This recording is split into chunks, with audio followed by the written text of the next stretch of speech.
Chairman Ibrahim Hydari town नज़ीर अहमद भुट्टो ने कहा है कि रैन एमरजेंसी हम तो पहले ही नाफिज कर चुके थे, लेकिन हमारी कोशिश है कि लोगों को बेहतर सफरी सहूलतों की फराहमी को यकीनी बनाएं। इस हवाले से तमाम महकमा जाती अफसरान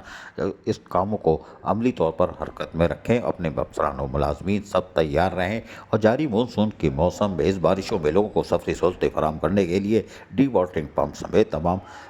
अमला सैनिटरी वर्कर्स हरकत में रहें। इजलास के दौरान अफसरान ने चेयरमैन नज़ीर अहमद भुट्टो को बताया कि तमाम तर तैयारियाँ मुकम्मल हैं और शाहराहों पर सैनिटरी वर्कर्स की मुख्तलिफ टीमें काम कर रही हैं, दिन हो या रात, ताकि लोगों को बेहतर सफरी सहूलतें फराहम की जा सके। चेयरमैन इब्राहिम हैदरी टाउन नज़ीर अहमद भुट्टो ने अफसरान को मुखातिब करते हुए कहा कि बारिशों में लोगों को सहूलियत की फराहमी हमारा फ़र्ज़ है और उसके साथ साथ नशेबी इलाकों पर कड़ी नज़र रखी जाए और वहाँ से भी बरसाती पानी की निकासी को अमली तौर पर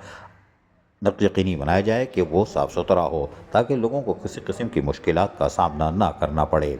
जबकि इस मौके पर अफसरान ने और महकमा एम&डी हो या महकमा सैनिटेशन, उन्होंने अपने अपने महकमे की रिपोर्ट दी और बताया कि डी वाटरिंग पम्प को तैयार हालत में रखा गया है। जबकि चेयरमैन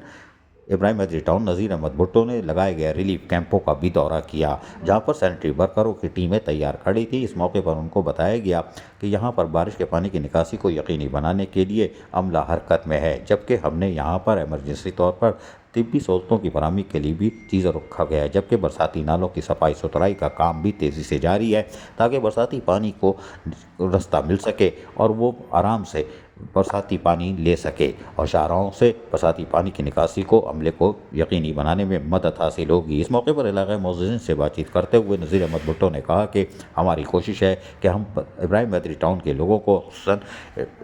यहाँ से गुजरने वालों को साफ़ सुथरा माहौल फराहम करें, जिसके लिए अमली तौर पर काम जारी है और हमें उम्मीद है कि हम बारिश में लोगों को बेहतर सफरी सहूलतें फराहम करेंगे। जबकि हमारी काविशों में सब मुतमईन है। अज़ीज़ ज़ारिफ, KBS बलदियाती न्यूज़, कराची।